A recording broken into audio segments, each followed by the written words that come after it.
दरम्यान शनिवारवाडा फक्त हिंदूंसाठीच आरक्षित करा, हिंदुत्ववादी कार्यकर्ता आनंद दवे यांनी ही मागणी केली आहे. तर आनंद दवेंनी सुद्धा आता या सगळ्या पार्श्वभूमीवरती निषेध व्यक्त केलेला आहे.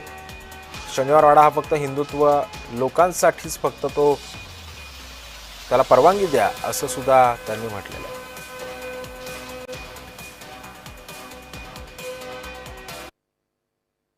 सर्वप्रथम आम्ही या इस्लामी दहशतवाद्यांचा जाहीर निषेध करतो की ज्यांनी शनिवारवाड्यापर्यंत आतमध्ये जाऊन हिंदूंच्या भावना दुखावण्याचं काम केलेलं आहे.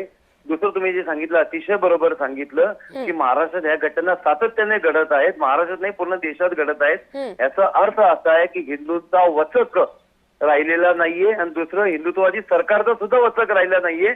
या लोकांना सुद्धा कळून चुकलं की सरकार सुद्धा फक्त हिंदूंच्या भावना दुखवल्या की त्याच्यावर राजकीय पोळी भाजवण्याचं काम करत आहे. शनिवारवाडा हा समस्त देशातील हिंदूंसाठी एक पवित्र मंदिर आहे. इस्लामला रोखण्याचं काम, इस्लामला मातीत मिळवण्याचं काम, लाल किल्ल्यावर भगवा झेंडा फडकवण्याचं काम या शनिवारवाड्याने केलंय. छत्रपती शिवाजी राजांच्या वंशजांनी केलेलं आहे. त्यामुळे शनिवारवाड्याशी आमच्या भावना वेगळ्या आहेत हे माहीत असल्यामुळे मुद्दामून त्यांनी जाऊन नमाज वाचलेल्या आहेत.